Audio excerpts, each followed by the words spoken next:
Welcome to Live DAF, your online DAF Yomi Shir. Shalom Aleichem and welcome back to today's DAF Hayomi Bava Basra Yutes. We are holding on the second line off the top. The Mishnah says that a laundry pit, so they used to have this pit in the ground into which they used to place their soiled garments, and it would soak for a while, and then they would move it over to another pit where they would sort of agitate it and ultimately clean up the garments. Amar Rav Nachman, so Rav Nachman says, Amar Rabbi Baravo, in the name of Rabbi Baravo, Lo Yishana, when does the Mishnah say that this type of pit needs to be kept away from your neighbor's property, from his bar, so that it doesn't cause any damage? When do we say that 3 tefach gap is enough? That's only with respect to that first pit. Rashi explains, first they used to soak it for a couple of days in dog waste, which would, loosen up the dirt on the, have an acidic effect on the clothing and loosen up any stains. So that was the first stage. That was sort of the soaking stage. And then they used to move it over to something called nadion, which was another a pit, which was just a clean, clean water pit. So that was used for agitation. They used to rub it in there, and that was the next phase in cleaning up the clothing. So when do we say a 3 tefach setback is enough? That's only with respect to that first pit. But from the second pit, there the water will spray and sprinkle all over the place as you're rubbing and agitating. You need 4 amos harchaka between yourself and your neighbor. Tani nami, we find that same in a brisa. The brisa says that 4 amos is required by a laundry pit. Hold it, what the Mishnah says, 3 tefach is enough.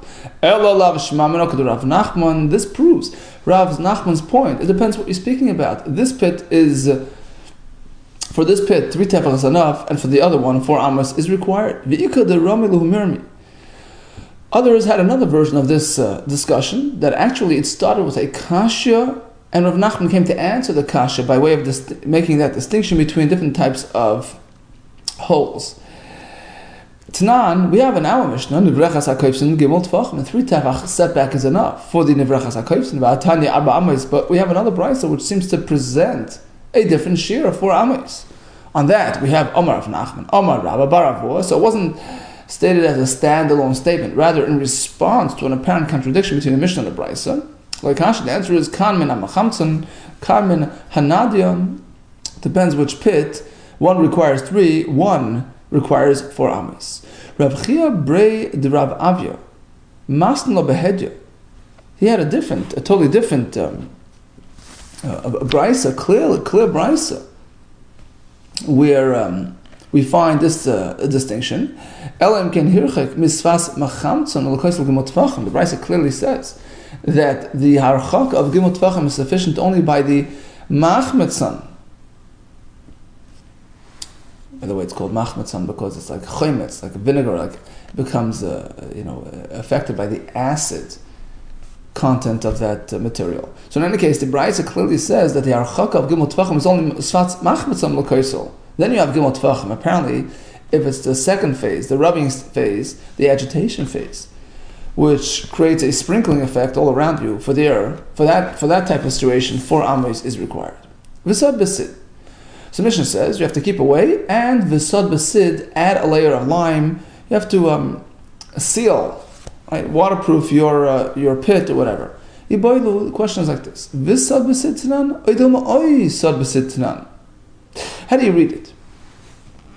Is it in addition, v'sad b'sid, in addition to keeping away 3 tefachim or whatever, you have to add sid for added protection, or perhaps the vav is an either or type of connotation, either this or that. You have 2 options: either harchaka, either actual distancing, or sealing is enough, protection is enough. It's not. Pshita says the Gemara, it's obvious that the v'sad b'sid tanan, that it's in addition to keeping a distance. Why? Because if we'll suggest that it's either or, so then take a look at the next part of the Mishnah. Well, we have other types of halachas of distancing your materials, right? We have gefes, zevel, melach, all these hazardous materials that can harm an existing structure. So you got to keep it away from your neighbor's structure. And the Mishnah says either over there you have a choice. You have two options: either a 3 tefach setback, or add a coat, a protective coat on the neighbor's wall, subbasid. So now, in the first bunch of situations in the Mishnah, the boir and all that, right? In that first set of the Mishnah, if in fact it's either or, the Mishnah is providing two options: either keep away or add a protective layer of sid. So why didn't the Mishnah simply package them all together as one list of cases? Why differentiate between this set of cases and that set of cases? Because if we'll say that in the Reisha, in the first section of the Mishnah, it's either or, it says exactly like the next part of the Mishnah. The Mishnah should simply pair them all together. In all these situations, you have two options to protect your neighbor's property: either distancing or a protective layer of sid. Says the Gemara, well, perhaps the reason why the Mishnah chose to list them separately, perhaps the same exact requirements apply to both, but the reason why we separated them, the reason is because the effects are different. Each set of cases present a different set of concerns. Reisha, in the first set of cases, is Zeka de Metuna. Over there it's a concern about exuding moisture on your neighbor's property. Seifa, Zeka de Havla. Whereas in the second set of cases, it's a question of Havla, of fumes, etc. So it's a totally different concern. Therefore, it's important to differentiate it. Tashma. Here comes another raya to try to prove our point. Again, is it a question of both requirements, distancing and protective layers, or is it one or the other? Tashma Rabbi Yehuda Imer, Sel hababi yadayim. If you have this soft, crumbly soil, Zeh chayfer bayir mikan, v'zeh chayfer bayir mikan, you can dig on your side of the fence of the boundary, and he can dig on his side of the property line. Zeh marchik gimot tefachim v'sad b'sid, v'zeh marchik gimot tefachim v'sad b'sid. And either party must set back 3 tefach plus add sid as a protective measure. There you go. Both requirements are applied. So the Gemara, Taima de Babi Yadayim. That's only because it's soft soil. So the added measure of protection is required. But apparently, if it's just a firm type of soil, which doesn't carry this extra concern, there both requirements are not applied. It's one or the other. Says the Gemara, perhaps, even if it was just plain, standard material, not soft, not crumbly, perhaps you would have to have both protective measures applied. So why does Rabbi Yehuda focus on Babi Yadayim? To let us know an added point. Perhaps I would say, given the Babi Yadayim, since it's soft and collapsible material, 3 tefach is not enough. You have to keep it further from the property line. Kamash one, the point is no, 3 tefach is enough. So we thought we had a raya to our question of whether, in the first set of cases in the Mishnah, we need gimel tefachim plus sad basid, or is it either one? We tried to prove it, we haven't really concluded. So in the second section of the Mishnah, we have a list of materials that can exude radiation, have an acidic effect on the structure nearby, fumes, all types of detrimental effects. Okay, Tzanan Hasan. Now we have a similar Mishnah with a list of these types of materials in Maseches Shabbos when it comes to insulating a pot. So the halacha is that when one wants to preserve the heat on a cooked material, he can do so on Erev Shabbos, provided he's using materials which are not moisiv hevel, which don't add, don't increase fumes, heat, etc. Because then a person might not differentiate between those materials and actual coals, which of course can never use on Shabbos. So the Mishnah says like this: Tznan Hasan, what materials are legally used for insulation? Or what materials may a person not use for Shabbos because of their hevel content? They have this ability to radiate fumes and increase heat. So we have like this, a very similar list to our Mishnah, which is also involved in this type of listing. One may not use olive skin waste after the pressing. They have the skins which eventually they heat and they get heated up and they get right. Animal waste, melach, salt, sid, lime, sand, whether these things are moist or dry. So it's a comparable list to our Mishnah, but with one difference. So why is it that by us in Perek Yachbar and Bava Basra, while listing items which have similar tendencies, we include slime, these fire-generating stones, and we omit sand. But over there in Shabbos, it's the other way around. We mention sand, slime, and not stones. Well, don't learn too much into it. The reason why in Shabbos we omit slime, because people typically don't use rocks to insulate pots.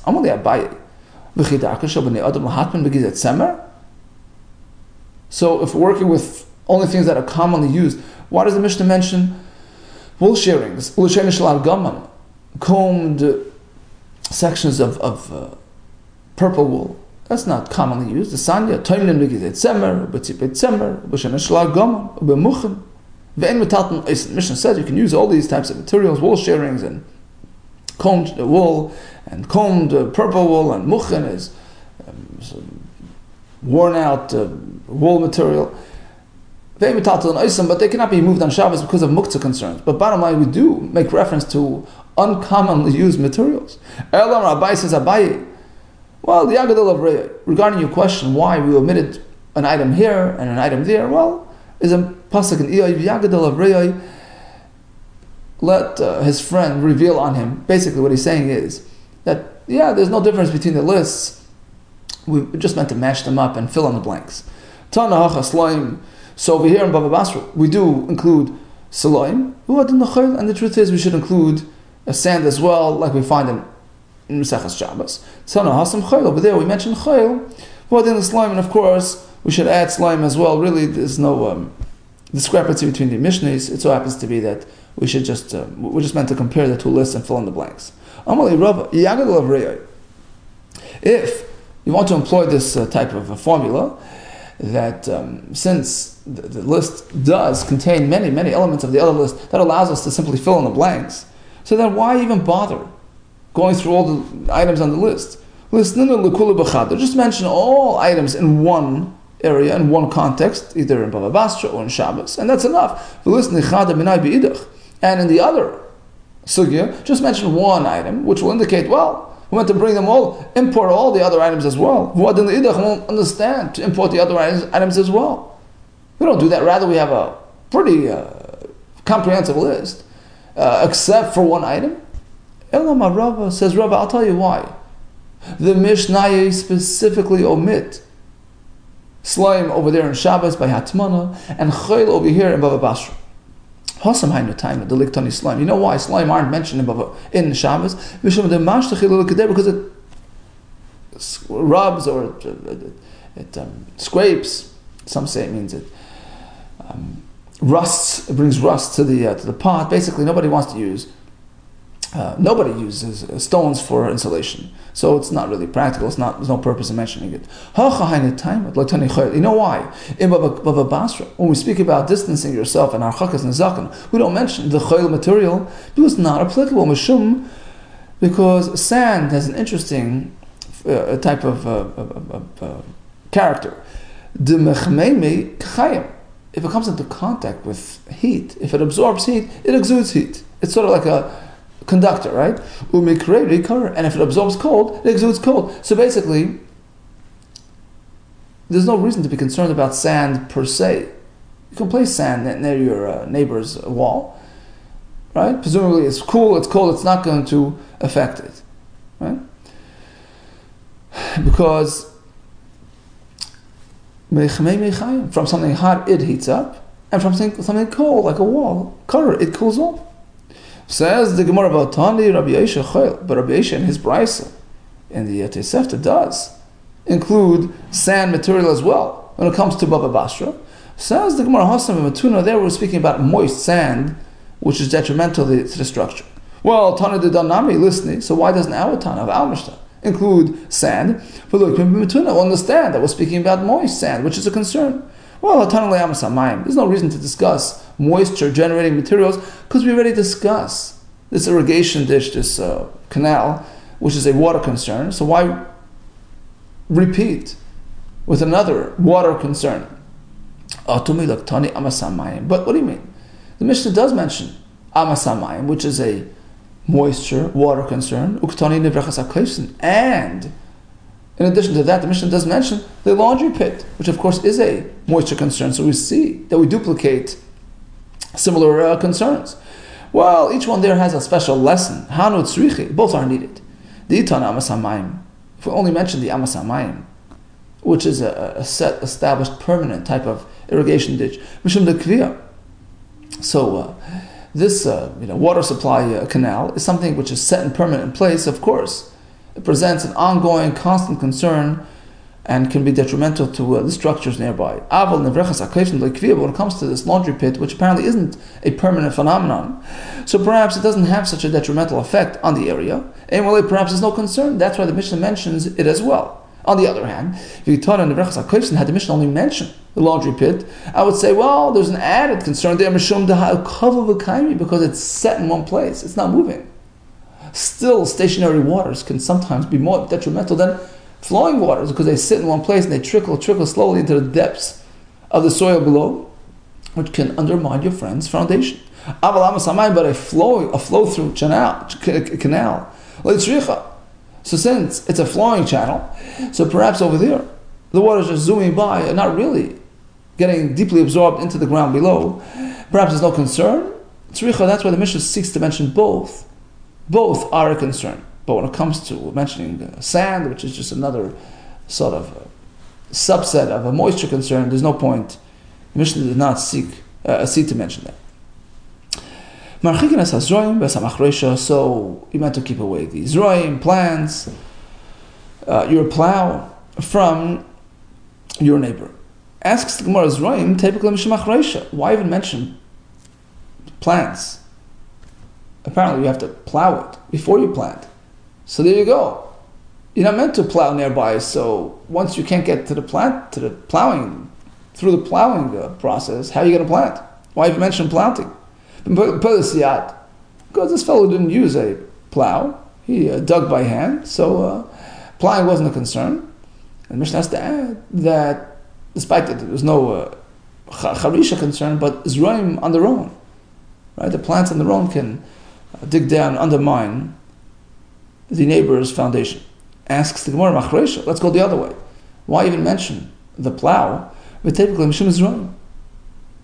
If zroim is a concern, so then you're never going to get to plant anything. So why even mention that plow is a concern? Oh, speaking that he's not planning on planting anything. He has pre-existing trees, and he's just going to plow around the trees. And that's a concern on its own. But typically, okay, but he has to water his plants. Water is, right? So why even mention all these things if you're never going to get to grow proper plants there, right, without watering? So why bother making reference to keeping these roim away if the water is a concern on its own, which we already know from the beginning of the Mishnah? It says the more Tana Eretz Yisrael, Koi, our Mishnah is referring to Eretz Yisrael, that's where he lived, over there, we don't need to manually water. Rather, it suffices by way of rainwater. So there will be no water concern because he's not adding water. And therefore, the Mishnah has to let us know that the Zraim on their own have the ability to harm the structure. Remember, the Zraim, it's done called Mishtarshi. So do you mean to say that Zraim, that these plants will exude roots which grow sideways, and therefore they may undermine the neighboring structure rather than growing straight down? Vatnam, we have a Mishnah Mesechas Kalayim. We're not meant to mix. We're not meant to plant Zraim, right? Plants, vegetables, in close proximity to a vine, right? That would be Kilei HaKerem. But let's say, Vatnan HaMavrich, as a geffen, let's say he took a branch off the vine and he bent it into the ground. They used to do that. They used to sort of run it through the ground and bring it out elsewhere. And eventually it would grow into its own, develop into its own vine. So what happens to that underground, that section where the vine branch is embedded underground? What happens to that section? Could you plant on that? Or is it considered like planting kalayim? Unless there's 3 tefach of earth above that underground branch, right, which is sufficient distance to allow planting other plantations on top. But if it's less than that, it's considered drawing nutrients from the same place as the branch. You can't plant other plants over it. But we have a brisa which explains this concern is only if it's directly over the branch, over the embedded underground branch. You could plant on either side of that underground branch. Oh, okay, apparently you see that these roots will not spread sideways. So, back to our story, why can't you plant Zraim right next to your neighbor's wall? If the Zraim are only growing downwards and not sideways. Amar Rabbi Chaga, B'Shem Rabbi Yosef, Machlidin Sakarki, right. The roots grow downward, but still they crumble up, they soften up, Machlidin, some say means like a hole, they crumble, they make the hole, they dig through, they bore through the ground next to that structure. And they kick up, they generate soft and crumbly material, which can undermine his foundation. Okay, so in conclusion, one must keep the Zraim, the Machresha, water, from the neighboring structure. Likewise, Meraglaim of a person has to be kept away 3 tefach from the neighboring wall. Amar Rabba, Bar Barchana, Mutar L'Adam Lahashtem Mayim B'tzad Koisel Shel Chaveri. One is allowed to relieve his water near a neighboring wall. This was a foretelling of the misfortunes which will befall the Rasha Achav. I will eliminate the members of his household that are mashten bekir, that engage and relieve themselves alongside the walls. And the Ramash, the son of the Rashash, learns that the fact that the pasuk uses the word B'Yisrael in this context would indicate to us that in fact it's acceptable behavior. So that's a raya to Rabbi Bar Barchana that it's allowed. Asks the Gemara, what do you mean? But the Mishnah by us seems to say otherwise. Vanan Tanan, you have to keep this material, this acidic material, away from a structure. The Mishnah is speaking where a person is pouring the whole vat, a large quantity of this material alongside the wall. That's a problem, but just a small amount is okay. Let's just skip the brackets. Tashma. Elam kain hirchek mimenu. Gimel tefachim. So here it's a clear halacha that a person may not personally relieve himself unless he was marchik. Gimel tefachim. When is this a concern? Because when it's a brick wall, which Rashi says can this lime, this cement, whatever gets dissolved with this material. But if it's a stone wall, which is more durable, there, as long as you take precaution not to harm it, that's okay. How far away do you have to be? By a stone wall? Tefach is enough. And if the stone wall is built over a hard rock, so it has a very strong, solid foundation, mutter, so there, totally mutter, there's no concern. You don't even have to be marchake tefach. So clearly we see that against a kaisel avenim or even a kaisel avanim, typically harchaka is required. That's a stira to yufta. That's a refutation.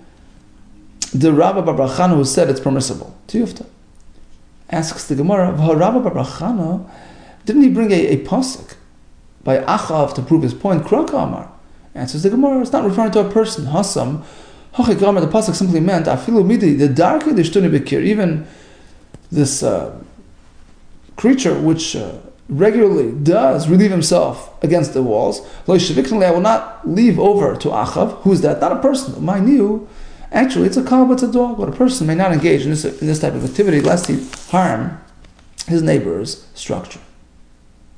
Says the Gemara. Now we move over to a sugya of Tumas Meis. Amar of Tue Bar Kisn, Amar Shmuel. So Shmuel tells us like this: Rekik, a thin, like a pita or a thin, like a wrap, some sort of thin type of bread. Einoi memait bechaloin. So we have, let's say, 2 rooms, and there's a dead person in one, a mace which exudes tumah, right? The tumah will now spread next door as well if there's an opening in the wall, a chaloin, a little window, as long as it's a tefach by a tefach. So the tumah will spread from one room to the other. Unless he blocks up the wall, unless he plugs up the wall.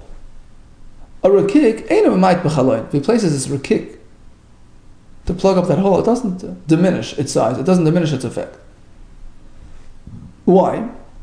Because ultimately he's going to take it away, he's going to use it to eat it. It's edible. Why would he leave it there forever? So it doesn't really become bottle, doesn't become part of the structure, and doesn't really block the tumah. Asks the Gemara, Mayuri Rakik, why single out this thin, delicate piece of bread? I feel avanami, even if it's a solid loaf of bread, it's edible, it's not bottle, it doesn't protect. You're right, it goes without saying. Of course, if it's a thick, heavy piece of bread, given the ichsele, since it's still edible, presumably, he doesn't nullify, he doesn't make it part of the structure, and therefore it cannot be really incorporated into the wall and can't nullify the opening. I will rakik the mimis, but rakik which is soft and susceptible to moisture and all that, so perhaps it becomes mos, unfit for use. So perhaps since it got moistened by the wall and it became mos, so he just forgets it, leaves it there for all time. Kamashman, the point is, no, since ultimately it's edible, we can't see it as part of the structure. Asks the Gemara, okay, let's say he would clearly indicate, I'm mevatla to the wall. It sounds like it would work, but it can't. Forget about whether he's intending on leaving it there or not. It goes without saying that it can't do the job because this material is edible, right? And it's mekabel tumah, it's susceptible to tumah. Nalocha is, when you're susceptible to tumah, you can't protect others from tumah. You can't repel tumah if you yourself are vulnerable to tumah. It can't repel tumah. Speaking that it was mixed with, it was kneaded with fruit juice, so it never really had the ability to be mekabel tumah, which only happens when something becomes huchshar, becomes exposed to the 7, classic liquids, one of which is water. But fruit juice does not open up the tumah door. So this is a fruit juice type of bread, and therefore it's not susceptible to tumah. So technically it could be chaytzeitz if he would have been mevatlet, but Shmuel tells us that the assumption is he wasn't mevatlet. Meisvei comes a kasha on Shmuel, who seems to say that anything useful or edible doesn't become part of the structure. Kupa malaya teven, v'chaves malaya gregors. A similar case, he has a box full of hay, a barrel full of figs, ha'monochem b'chalayin, placed in this chalayin. Does it block the tumah or not? Right, we take a close look. If theoretically you would remove the containers, what would happen to the content? Would it stand on its own? And the materials within that would just stand on their own. So then they can repel the tumah. But otherwise, you can't repel the tumah. Rashi says because the containers, the chavis and the kupa, are mekabel tumah and they cannot be chaytzitz. So we have to sort of ignore the container and focus on the content. But what good is the content if the content itself is edible, is useful, is not going to be bottled to the wall? Hey, you're going to feed it to the animal. Basaria. No, it's spoiled hay. Chazal tina can use it for making of cement. This beikoitzi, it has thorns. Chazal asacha can use it for fire burning material. Tuna, it's moist. Well, still chazal has a gadol. It can use it for a large fire, which is unaffected by moisture. Has a gadol ishchiach. How common is it to have a large fire? So we deem it like unuseful material, and therefore theoretically it can become bottled to the wall. Let's move over to the figs. Greg writes, it's edible. Amar Shmuel b'shei srifa was speaking that it got wormy. V'chein tani Rabba Baravop b'shei srifa, it's wormy. Okay, frankly, Gemara hay chaves hay chedami. Now, wasn't it sitting in a barrel? How was the barrel situated? Either pum with a bar. We're assuming that we're speaking about a earthenware, a cheres barrel, which is only mekabel tumah, only accepts tumah from within it, not from the outside. So if the opening, puma means the opening of the barrel, was facing away from that room that has the mace. So basically the back, which is immune to Kabbalah's tumah, is facing the tumah. Higufa teichutz. So then the barrel itself, placed in this type of position, has the ability to repel tumah on its own. Forget about the content, the barrel itself can do so. Because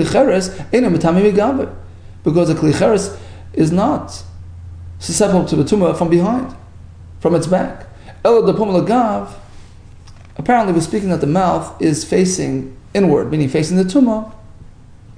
So it's open to the tumah, and therefore it doesn't have the ability to repel the tumah on its own, if not for its content, as we explained. Another option could be, certainly we're speaking that the mouth, the opening is facing away from the tumah, but still it won't help you. My skin, we're speaking about a metal container, which is susceptible to tumah on all sides, front or back. So we have to discount the container, which cannot repel tumah. Rather, we're hinging on the content to keep the tumah at bay. Fine, let's summarize today's daf. We discussed harchakas nazakin, regarding a laundry pit, different types of pits, 3 tefach, 4 amis, depending on how serious the concern is, how far-reaching its effect is. We had a question of whether distance and sadbasid is required or one or the other.